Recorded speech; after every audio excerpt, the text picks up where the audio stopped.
Hey, what's up, everybody? It's Dan Greer with Eclipse DOT. And today I was out here on the CDL training side, and I was like, man, it's been a while since I've seen a really good walking beam suspension. And I was like, man, I've showed you guys airbags, I've showed you guys leaf springs on the rear end, rear axles, but I don't know if I've ever actually showed you a walking beam suspension. So I was like, man, how do we do an inspection on a walking beam suspension?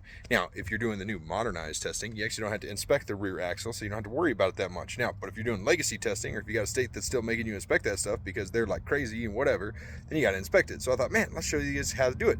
So what I'm going to do is I'm going to flip my camera around. I'm going to show you guys the walking beam suspension. You ready? All right, sweet. So here we go. We're going to come right between it. Boom.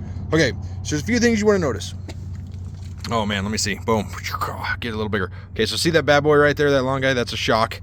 Now if we look over here, there's another shock on there. Okay, those shocks are fluid filled, mounted secure. Want to make sure that they're, not leaking because they got fluid in them.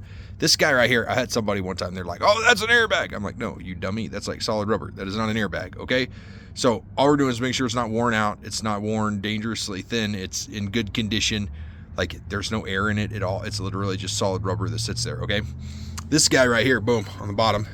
Let's get here and see if we can see him.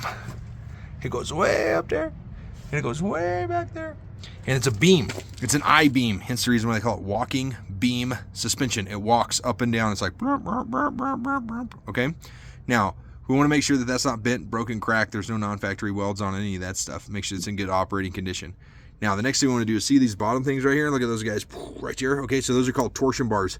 Those are what keeps the axles from going whomp or whomp. Okay, so they keep them from moving side to side, kind of keeps them in the right location, and it just allows the axles to go up and down, but it keeps them centered where they're supposed to be.